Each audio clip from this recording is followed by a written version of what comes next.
Hello, and welcome back to In Between Sessions, the podcast where we talk about all the things you can do between your therapy appointments to take care of your mental health. I'm your host, Lili Torre, and I'm so excited to be kicking off Season 2 with you. If you're new here, I'm a licensed professional counselor, also known as a therapist, based in Kansas City. This podcast was born from a simple observation. Therapy is just 1 hour a week, which means there are 167 other hours where real life is happening without the support of your therapist. This podcast is all about bridging that gap with conversations and ideas to help you support your own mental health in the time between your therapy sessions. Today's guest is someone who has built a life that is, in the best way possible, completely all over the map. And somehow she makes it all work. Mandy Morris is a professional singer, dancer, actor, and choreographer. She and her husband Phil are the owners of the Tree Hugger Kitchen, one of Kansas City's favorite vegan restaurants. And if that weren't enough, she's also the manager of a beloved crew of social media cats, including the late, great Willy Wonky, whose story touched people around the world and eventually grew into a nonprofit supporting special needs animals.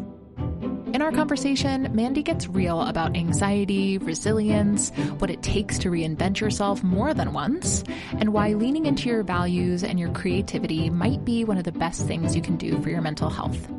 She's funny and she's honest, and I think you're gonna love her. So without further ado, let's get into the first episode of Season 2. Hi, Mandy. Hi, Lily. How are you? Good. I want to know what you've been doing in between sessions. Well, if you know me, it's a little bit of everything. So It really is. It really is. I tend to love filling my days with, not only routine, but something that brings me joy. So even if it's as small as having cuddle sessions with my kitties or cooking or honing my baking skills. I always like to try something new. Doesn't always happen, but I aim to do that. I think it's because I get bored easily. Yeah, relatable. And so I like to dabble in different creative outlets and challenge myself. And it kind of helps me relax and control my anxiety a little bit because my mind is constantly going. And dealing with that. So I find staying busy and doing the things I love is the most helpful. Yeah. And you mentioned the kind of added novelty of doing something new. And maybe this is just on my mind because last night anyone who listened to Allie B. Gorey's episode of Season 1 will remember that she mentioned doing pottery, like pottery wheel or whatever. See, I don't even know the terms. And I was like, I've always wanted to do that. Well, I finally did a pottery wheel class last night and it was so humbling. I was terrible. I had to just embrace that this was going to be abstract pottery that was not going to actually be useful for anything. They make it look so easy. They do. It looks like it would be so easy and satisfying. And man, it was difficult. Was it stressful? A little bit. The class felt a little rushed and I don't like the feeling of not knowing what I'm doing. And I'm curious, how do you find joy in that experience of something new so that it doesn't just feel stressful? I totally get that because I am such a control freak in a way. I love to be in control of everything. So I try to just kind of laugh at myself in those situations. And I'm not going to be good at everything I do. I am a good cook. I own a restaurant, but I'm not great at baking. So I'm trying to get better and it's very humbling. I'm trying to learn how to do the vegan gluten-free stuff, which is a little trickier than I thought. So it's a lot of trial and error and I just have to be kind of gentle on myself and know it's a process. But I think that's really cool. I would love to try a pottery class and I would probably be terrible at it too. It didn't help that there was a man in the class who we all kept being have you really never done this before? Oh. He was a natural. It was actually wild how his piece at the end was the most gorgeous thing I've ever seen. It could have been in a Crate and Barrel. He's done that before. He had to have been lying, right? He was actually mortified. I felt a little bad because we all kept being how are you so good at this? What did you make? Did you make a cup, a bowl? That's a great question. It's A mystery? slightly globular object that could potentially hold a liquid. Okay. Listen, that's someone would pay good money for that, I'm sure. Yeah, we'll see. We'll see. But I really like that perspective. And I think obviously we're finding it right now of, humor being such a great antidote to maybe even some like shame or embarrassment that comes up, and discomfort, certainly, with being new at something, and especially being not great at something you're new at. Exactly. And, being a performer, you have to kind of be used to not being worried about what people think of you, which is very difficult, but you have to not be so scared to look terrible or crazy. Yeah. I've done my share of that on stage as well. But it really does help in the outside activities, knowing that, you can't take any of this too seriously, and just, you never know. You're either going to be really good at something or not, and you can always get better. Yes, exactly. Well, and, you bring up such a great point about being a performer, that there is it's this odd combination of you have to be acutely aware of how what you're doing is perceived, but also not care about how it ultimately ends up being received, because you really don't have control over what other people are going to take from it. You can only, try to do your best based on how you think it's being perceived. For sure. And I think that's the biggest hurdle actors have, is how they're perceived, when you really have to concentrate on, what you want to create, what you want to put out there. Because you're right, not everybody is going to see your version of it as what they would do, or what they, think you should do. So, that can wear on you a little bit as an actor, but again, practice. Yeah. And you have so many ways that I feel like you put yourself out there. I mean, obviously, yes, through acting, but then also through, owning and operating a restaurant, and honestly, like a vegan restaurant at that, because people love to have strong feelings about vegans. Oh, do they? It's so charming. And then also having a social media presence and, a nonprofit, Willy Wonka Foundation. There's so many ways that you put yourself out there. And I'm curious, does it feel like once you sort of put yourself out there in one way, you just develop a tolerance for it? Or, how do you go about coping with that? That's a great question. I think performing for 20-something years, you do build a tolerance. But, you'll still always be hard on yourself and think, why did I do that? Or how can I do this better? Or why are, people saying these horrible things? But doing social media for a living has really, really changed my perspective. And I think that I've had to learn how to protect myself emotionally being on the social media side of things, because those keyboard warriors will just say and do. They'll find something in every video. Because I deal with animals and special needs animals in my videos, sadly, people don't take the time to educate themselves or look at some past videos and just project and say I'm abusing them or mistreating them, which is quite the opposite of what I'm trying to educate people on. And so that can definitely wear on you. And I have to find ways to, enter the social media world and then take myself out of it. It's so easy to get sucked into the drama and get angry and scream and kick and yell at people, which, listen, I sometimes will talk back a little bit when I get just super, annoyed. Yeah. But at the same time, I've learned to just step back and know what I'm doing is, what I feel is super important. And I am reaching and touching a lot of people and educating them about what I want to educate them about. So I can't let those random trolls, as what I call them, really, really ruin my day or make me second guess myself. I mean, I can only imagine a comment like that is so completely the opposite of who you are and what you're doing, how much that can just like cut so deep. It's one thing if someone's like, I don't like your shirt, and you're like, okay, whatever.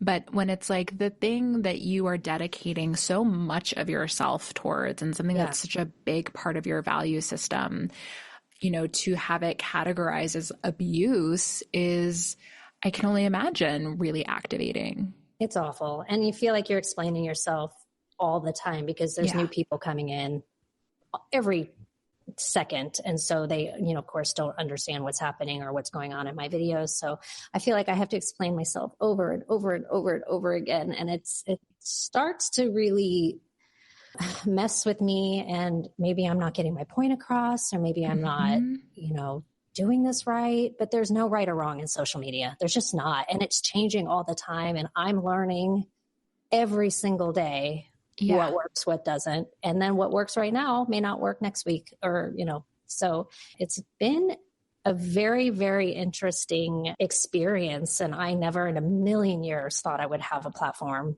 on social media. There's no way. I just would have laughed at you. And the same about owning a restaurant. I would never in a million years say I was going to own a restaurant. I've always been in the food and service industry as a performer. I kind of all just is in the same realm, isn't it? So it's I was always a server or a bartender. I hated the food industry. I hated the service industry. So the thought of opening my own restaurant was the furthest thing from my mind. But the way everything just fell into our life and we just kind of went with it, it's been miraculous. It's been incredible. That sounds like such a combination of some of the things we were already talking about, especially on social media, this tension between what you're putting out there and what you're trying to communicate versus how it's received, and having to let go of some of that control. And then also the sort of constantly doing something new, because social media is so, ever evolving and ever changing. And I guess, I'm curious. I want to hear a little bit more about how you kind of found yourself in the position of both having such a sort of prominent social media account and owning a restaurant. So my husband, Phil, and I actually moved out to LA. I'm from LA. And in 2014 or so, we moved out there just to do the acting thing, be with my family, kind of get out of the Midwest for a bit. And we were out there for 5 years or so. We ended up opening a shave ice food truck out there. I didn't know this. Yes, it was called Tropical Snow, and it was based out of here. I don't know if you've heard of Tropical Snow. Yeah. We came back for a summer to do a show, and our friend owned one. And so we were working with him while doing the show just to make some extra money. And I remember turning to Phil, and this is the second everything in our life changed.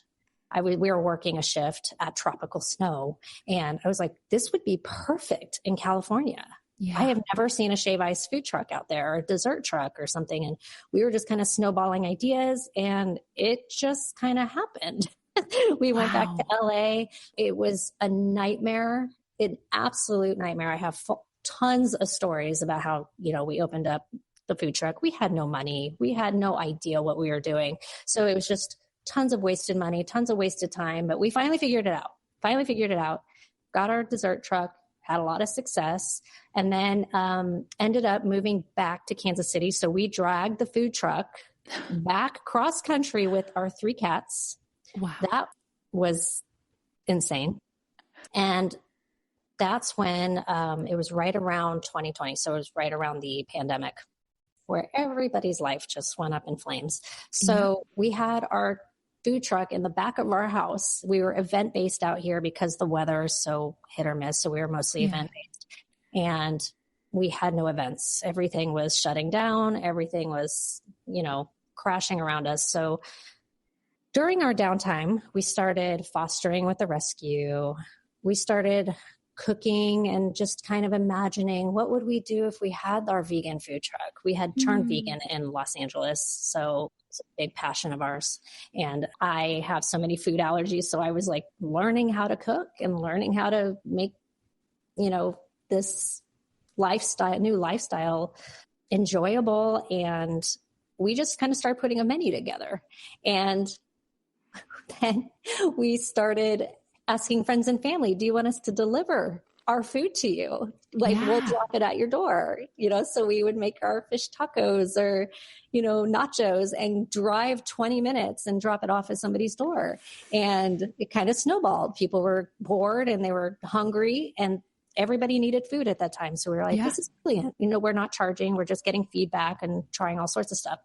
And then somehow somebody posted on Vegan Kansas City on Facebook, and we started getting people asking, can we drop off food? And we were like, I don't know if we can. Well, we'll do what we can figure out.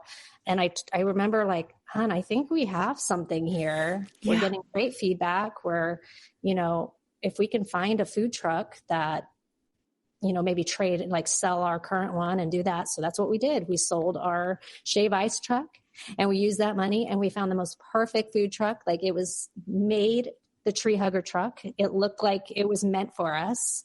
And we opened in this little parking lot, and it was during the pandemic. So everything was outdoors. We had outdoor seating. We had people drive up and we'd take it to the car, and we were super successful. And that was the start of our food truck. And wow. We had no idea what we were doing. I mean, we were making French fries in our air fryers, and it was taking 20 minutes because we didn't know, like we didn't have fryers. We didn't have, the proper equipment until we got the food truck. And then we had to get a kitchen. We had to rent a kitchen. It was craziness. So again, we were just learning as we went. And one of my biggest, like Phil always talks about this, is when we don't know how to do something or we're like, what in the world, how would we do that? I always say, well, people do it. People do it. They sure do. It has do. to be possible. It has to be possible. How do we do this? So we are such a great team. He's super strong in the management and the financial aspects of things. I'm strong in the cooking. We just made this happen. And I'm just so proud of us. And then we had that for about 2 years. And then we moved to a brick and mortar in Riverside. And now it's the Tree Hugger Kitchen. And we've been there over 3 years and it's still thriving. Yeah. Wow. Yeah. That's so incredible. I mean, any one of these feats is such an accomplishment. And I mean, frankly, overwhelming to think about starting from like no background or knowledge in it. And, the fact that you did it and you did it together and that it's been so successful. I mean, I just, when I reached out to you to be on the podcast, I mentioned this, like a theme that just comes up in everything that you do is just living in alignment with your values, like letting your values guide what it is that you do. And it's amazing to me that correlation between the values and then like also what ends up being successful, that like because you value it and it matters to you, it becomes a success. I think the biggest thing is you have to be passionate about it. If you're not passionate about what you do, it's not going to come across, and you're not going to, you can feel the love in the food. You can feel the love when we rescue and in the social media. And if I don't love it, I move on. It's how I've always been. I am not afraid of change. And that's what I also love about my husband. We're just if we're unhappy in a situation, or, hey, this, we're not happy here, let's move to LA and change it up a little bit. And you know what, worst case, we move back. And guess what? We did. So there's just, nothing's permanent. It may open doors that you never knew. And it's scary. I will not lie.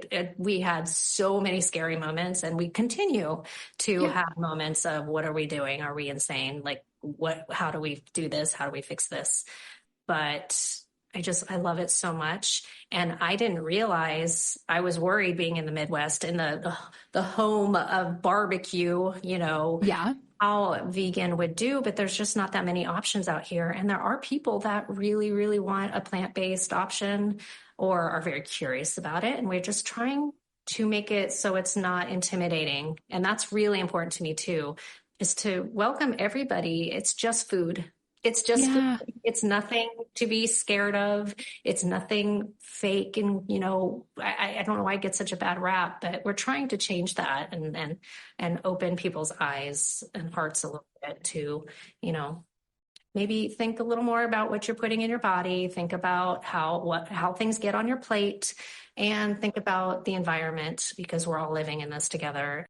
If we can make a difference with one person, that's just worth it all to me. And so Yeah.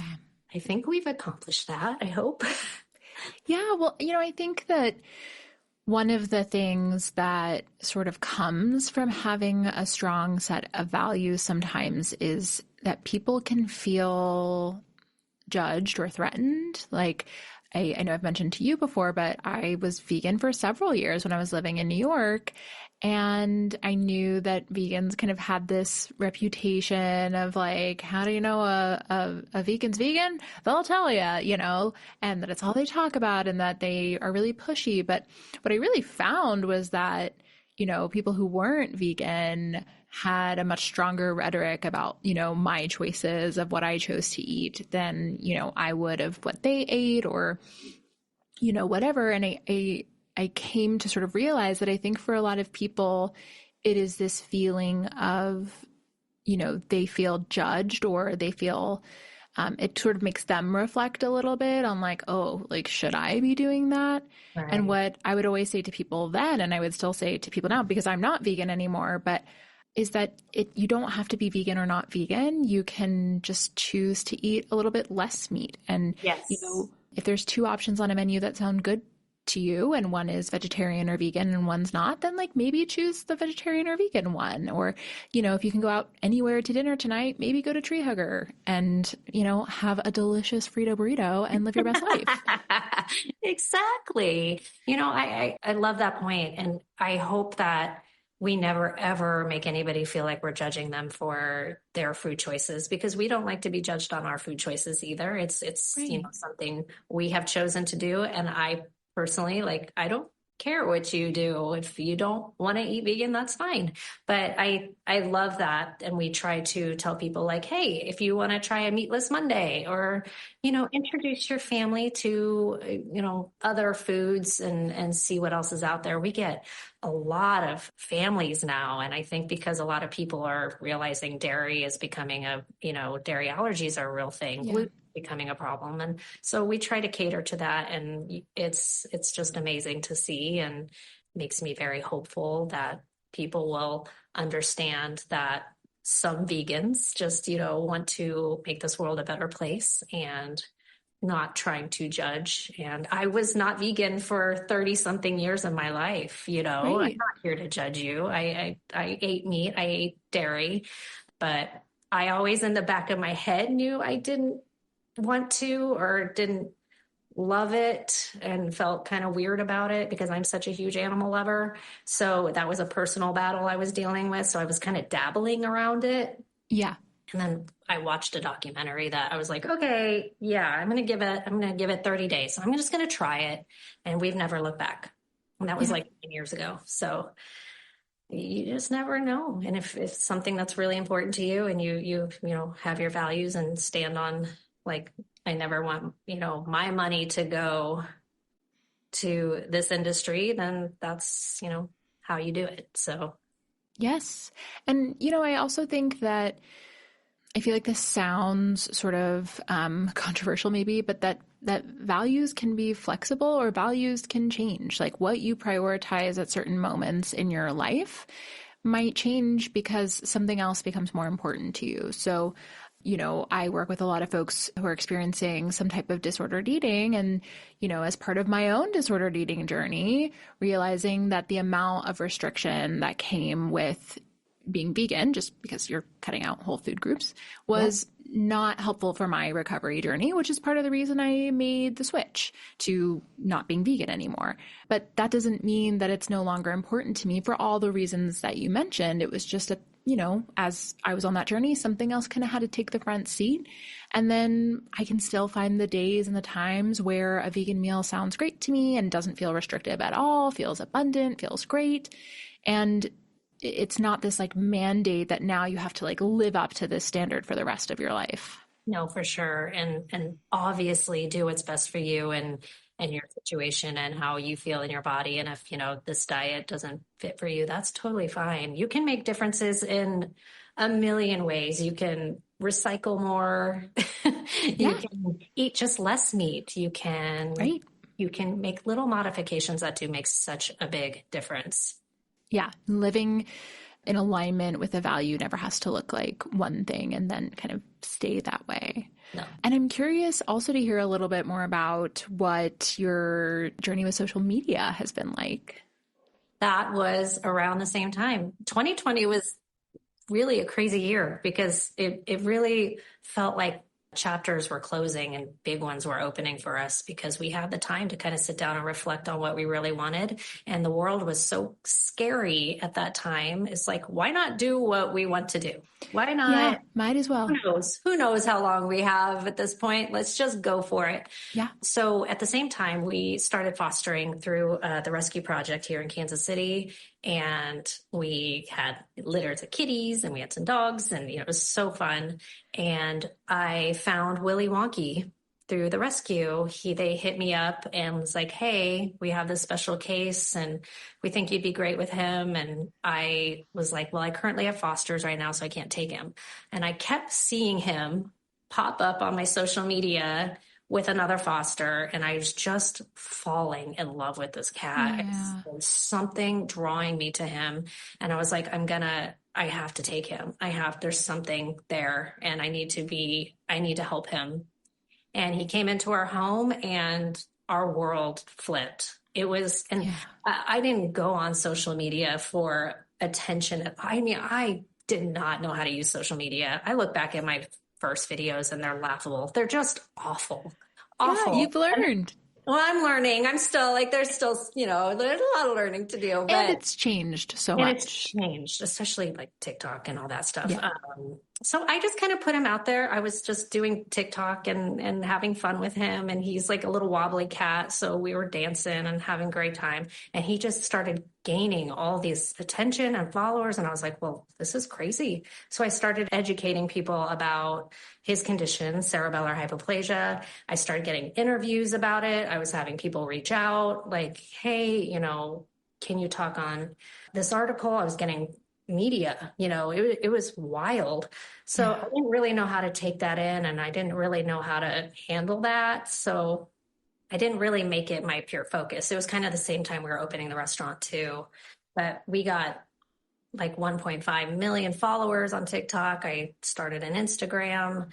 People were sending like wish list gifts. It was just like the kindest thing. I still can't process it, honestly. But we just have fans all over the world now. They are adopting wobbly cats because they want to help. Like cerebellar hypoplasia was just something that people didn't really know much about. And so to have people write me and say, my next cat, I'm going to go get a special needs animal or something was just like, oh my God, this is what I meant to do. This is really just brought so much joy to this world and to people at such a hard time and to us. And so, it was an amazing 4 years with him. We only had 4 short years with him. Yeah. We lost him in 2024 because he had more of a degenerative condition. It wasn't actually cerebellar hypoplasia like we initially thought. So that was terrible. But that's how it all started. And then I continued to take in special needs animals. And then we started a nonprofit in his name to help more special needs animals. And I miss my boy so much. But he had no idea the impact he made in his short time. Yeah. I mean, that must just be so comforting and fulfilling to you that in spite of only having a few years with him, his legacy really lives on in that way and makes such a difference for so many other cats and pets in general. And that's magical. It is. And I was able to create a community from people all over the world who now, I didn't know about cerebellar hypoplasia. I had no idea what wobbly cat syndrome was until I met Willie. And now it's like a whole community of people. And I have a community of friends and we all support each other and help each other and educate as much as we can. And it's just so cool. I mean, it's really been just the most amazing ride, and it's very difficult. And now it's become kind of like a full-time job. My cats have an agent. They have a manager. Oh my gosh, that's amazing. They have management, you guys. It's insane. But I was getting so overwhelmed with, emails and things, and I just didn't know, like, I don't know. Sure, we'll do a commercial for you, Chewy, but I had no idea what I was signing, what I was doing. So I had to get some help. Yeah. So, smart. Yeah. So now, we're enjoying being kind of the face for animals everywhere. Yeah. And, this all sounds really incredible. And I know how fulfilling it is for you. And I know how meaningful it is for you. And I also imagine that, as you said, it's stressful, not just the social media, but also owning a restaurant. And of course, famously, having a career in theater is stressful. So I think first I'd like to ask you how living this sort of like values forward lifestyle positively impacts your mental health. Well, like I said, I have to love what I do. I grew up kind of being told what to do or what was expected of me. I went to school for a pre-med degree. I was doing everything for everybody else. I was in relationships that I probably shouldn't have been, but it was because I needed to get married and have kids and all this, social pressure to have a 9 to 5. And I just knew in my heart that wasn't for me. And I didn't know how to break away from that. And once I did, it was like my world opened up, and I realized that I was being held back from my full potential because I wasn't doing what I really loved. And so I got to travel the world performing on cruise ships. I got to meet the most incredible people, experience cultures that I was stuck in the middle of Kansas City, my whole life. And it was all I knew. So when that world opened up to me, I realized that life is just too short to settle down and do a career I don't want to do. And that can always come. That can come later. But right now I need to concentrate on what's making me happy. And I think I've just continued to try to do that in my life. And whoever comes along for the ride, that's great. And that's how that's why I didn't get married till I was 37, because, I was constantly on the move. My relationships were people that were also always on the move, like performers. And it just wasn't really in the cards for me to get married and have kids. And then I met Phil, and we just kind of aligned, and he went along for the ride, and it just worked out beautifully. What do you feel like allowed you to kind of make that shift from, doing what we're all told is the path we're supposed to be on? I think all of us, but especially as women, to sort of realizing that it was important to prioritize living your life the way you want to. So I grew up as an only child, and it was just my mom and I growing up. And that's a whole other episode. I was always afraid to leave her for many, many reasons. And into my 20s, I was feeling very stuck and responsible for her. And luckily, she found somebody and they got married. And that was the second I felt, oh my gosh, I don't have to be with her 24/7. I can back off a little bit. I can go explore this performing world. I got cruise ship gig, and I was so scared to take it. It was like nothing I've ever done before. I've never been out of the country. I've never traveled really. And because she got married and she was kind of like off starting her other life, I took the leap. And that was the second that everything changed for me. And I was all over the place. You couldn't get me back to Kansas City. Like I was in Houston, I was in Nashville. I was on 3 cruise ships for years. It was like, I just remember I just like flew. I was flying, like, take me wherever. This is the best thing ever. I didn't realize I had so much pressure on me until then. Yeah, I think that's such a good example of sort of taking stock of the stories that we're telling ourselves and, whose story is this and where does this come from? And do I want to carry this? Does this feel important to me? Is this fulfilling to me? Is this, how I'm going to live my life and look back on it and think like, yeah, I really did that. And I think, sure, someone could say that, it was lucky that your mom found that person at that time so that you could go and do those things. But, I think that also required you sort of seeing that moment for what it was of like, I am now realizing why this story has been living rent free in my head. And now I have this opportunity to do something different and I'm going to take it. Yeah. And, look how far and how long that, I have clients all the time talk about like struggling with motivation and like how long that fuel of energy has lasted for you. Yeah. And it was the scariest thing I ever did. I mean, it truly, Yeah. I think I quit one contract because I was having panic attacks. And so like nothing went smoothly. Like it was so scary. But the second, I kind of settled into it and realized I was safe and doing what I loved. I was getting paid to sing and dance around the world. Like it was just absolutely incredible. And it really changed my perspective of everything in my life. So I always recommend to people like, travel and follow your dreams. Like it's not going to be easy. It's going to be scary. And it may not work, and that's okay. I didn't know. I didn't know if I was going to be good at this or continue to do it or what I was going to do when I got home after 6 months, or am I going to go back to school or am I going to get married, Right. But go with the flow. Yeah. You don't have to know what the whole path looks like before you start on it. Yeah. And you kind of mentioned it's also not all perfect and, panic attacks, and it's not a stable career path where you feel a lot of security. And so I'm curious, what are the more challenging parts of living this type of life?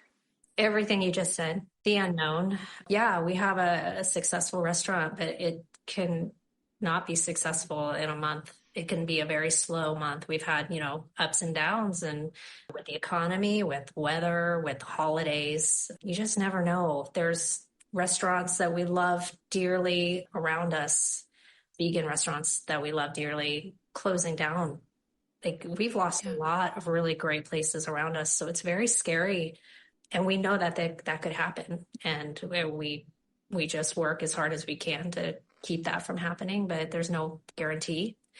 Same with the social media, that can change at any time. People could stop caring, or social media goes a different direction or goes a different way. But that's kind of why I like to dabble in so many different things, because I never want to be in just one career or thing and then that falls apart and then I'm really left with absolutely nothing. Right. Like I lived off performing for 20 something years, but that was extremely scary. So I don't recommend that. But to be able to perform and to be able to do social media and to be able to have a restaurant, it's like, I feel more secure in my life this way than having a job that, is my 9 to 5 and I could lose that job at any time. And then I don't know what I would do. If that makes sense. I don't know if that does, but it totally makes sense that, having a diversity of things that you do both keeps you interested and gives that novelty and that excitement, but also gives a sense of like this one thing doesn't have to work out. That's so much pressure to put on, for example, you're performing your art, that this has to be both the thing that fills my cup and fulfills my soul and also fills my bank account. And that's a lot of pressure. Yeah, it is. It is a lot of pressure. And when you have a family to take care of and and kitties to eat, we got to make sure that they're getting their kibble. So yeah, I'm always looking for, new things and like, I love the pottery class thing. It's like, I just do it. Go take that art class, go take a singing lesson, go take a dance class. because you never know what door that's going to open, and something that you may not have thought you'd be interested in, you might grow to love. Yeah. And, that brings up a question for me that I feel like people ask a lot. I think a lot of people kind of wonder when they're thinking about monetizing something that they love, how do they decide to take a hobby and turn it into something that can make money for them? And, where's that line between doing what you love and then also maybe sucking the fun out of something that you love? I mean, I think that can happen either way. You can love it and monetize off it and then still fall out of love with it or get burnout. But if you really truly love something, there is a way to monetize somewhere. Like, I truly believe there's money to be had everywhere. And, if you love to bake, maybe look into baking classes or starting to sell a little cupcake side business, or think outside the box and not, always what society tells you, you need to do. I guess I didn't really even know I could monetize in certain things. I was just doing social media for the fun of it. And because, people were saying that my cat was cute. And then luckily that did come with some monetization. And, I wasn't doing it for the money initially, and I'm really not. It's a lovely little side gig, but it's not dependable. Yeah. Sometimes you can make a lot, sometimes you can make nothing. But because I love it so much, I just do it out of the joy, and then the money comes with it. That's even better. But you never know. I mean, any passion, there's some exciting side gig I'm sure you can find. Yeah, it sounds like for you that you've sort of chased the passion and the love of the thing that you're doing, and it kind of sounds like a natural crossroads has come for you with each of these endeavors, where that option just felt more and more like the option to take. And when you got to that point, you found that it felt possible and you wanted to do it. And, I'm sure there have been things where you're like, yeah, this is just a hobby, and this is just kind of kept itself in the hobby realm, and I'm not going to try to force it into something to be monetized. 100%. And I don't think those things, if you're really not, like you, I don't know if you're going to monetize in pottery, but you never know. You could get better at it and you can start selling your cups, and I'll buy one. But you should see the first one first, but thank you. But you'll never know until you try it. Yeah, absolutely. And yeah, it doesn't have to be, not everything that you try has to be something where monetization is the goal. But also a lot of that sounds like having kind of this abundance mindset of, there is enough money out there. There are enough opportunities out there. You were even saying like you want there to be more vegan restaurants, and, the fact that there are becoming fewer, there might be some business owners who would say like, great, then everyone's just going to come to us. But you recognize the reality of, more is more. And I also think, this question of, starting a small business in Kansas City specifically, one of the things that I love about Kansas City is this passion and commitment here for small business. I was nervous when my husband and I moved here that it was all going to be, to me, the Midwest was like chain restaurants and Walmarts, and, I didn't think of, such a thriving small business landscape. And so moving here and finding that has been such a surprise and such a joy, and to see how much, how many small businesses collaborate here and do pop-ups and want to support each other, I think is really inspiring. And I think one of the cool impacts of that is there are a number of creatives and theater artists here who have small businesses, and it's just so inspiring. It really is. And it's interesting because in Los Angeles, it was the complete opposite. It felt like they were doing everything in their power to make sure you did not succeed or could not open your doors. It felt like every roadblock they could throw at you, they did. And then when we moved here, it was just complete opposite. Everything down to getting your licensing and your permits and all that, stuff you have to get. That was so traumatizing in Los Angeles was so much easier here. And they were like, really wanting to help you. And it's really made us so happy that, we chose to come back because yes, we miss California, but we just felt this to have a small business was much easier here. It's more affordable. It's more supported. We have friends and family who will support, and we didn't have that, on the West Coast. So, so it's been beautiful to see. And yes, the vegan community is super supportive, and we're all very supportive of each other's restaurants. We go eat at everybody's, I can name off a ton of the little vegan restaurants that come to us, and we go to them, and we love to see them thrive. So it's heartbreaking when we see that they're, no longer with us. And yeah, you're right. Some people would be like, yes, more for us. And that's completely opposite. I don't ever want to see somebody, not succeed. And knowing how hard it is to open a restaurant and pour, the time and energy into it, and then to lose that is so frightening. And I can't imagine. And I'm still, every day so thankful. And because we just don't know if we'll ever have to close our doors. So we're just enjoying it and going for the ride and praying that it will stay as successful as it has been. Yeah, well, it is such a wonderful restaurant and delicious treat, and it is our go-to post-airport pickup place to go. Perfect. And so, Mandy, I'm curious, what are you going to do before your next session?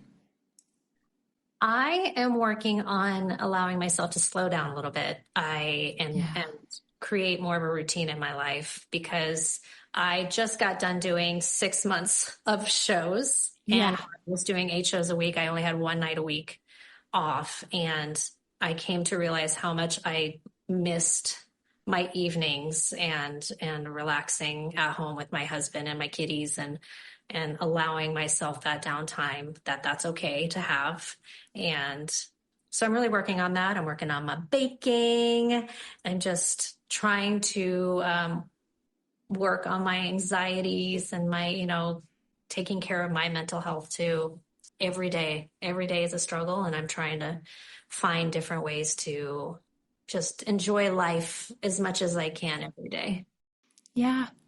And, I really appreciate what you said about finding ways to slow down and sort of ground yourself in those slower moments, because as someone with so much going on, I know that this is something I hear with a lot of my clients, is like this constant pressure of like, I should be doing something, or I could be doing something, or should I really be laying here petting the cat when I could be doing these 3,000 things? And it's like, yeah, because petting the cat is grounding and loving and supportive and important. And what's the point of doing all of those other things if you're not also, snuggling with your kitties and enjoying your life as it's happening? And so it kind of sounds like this focus on reinforcing the structure in your life that supports your ability. I'm picturing like a playground, like a playground structure that supports your ability to play within those constraints on, the daily basis that you do.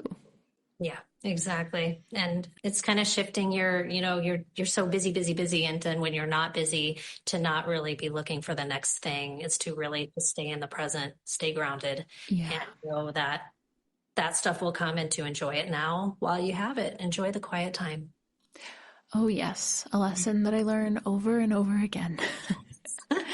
Mandy, thank you so much for doing this. It was such a joy talking to you today. Well, thank you so much for thinking of me, and come out to Tree Hugger Kitchen if you get a chance, and come see us.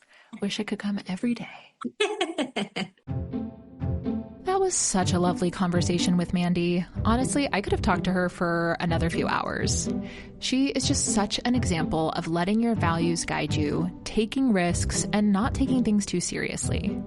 I love how she described creativity not as something you have to be amazing at, but as a tool. It's something you pick up, try, laugh at yourself through, and keep going. Whether it's cooking, baking, taking a pottery class you're terrible at, the point isn't to be good. The point is to show up for yourself and try something new. If Mandy's story resonated with you, I want to encourage you to think about one way you can lean into your values, or even to get clearer on what your values are. And I also want you to think about one small creative outlet you've been putting off, something low stakes just for you. That's your in-between sessions homework. You can follow Mandy and her kitties and keep up with Tree Hugger Kitchen on social media. The links are all in the show notes. If you want to learn more about the work she's doing for special needs animals, that's there too. Thank you so much for coming back to In Between Sessions Season 2. If this episode meant something to you, please share it with someone who might need it.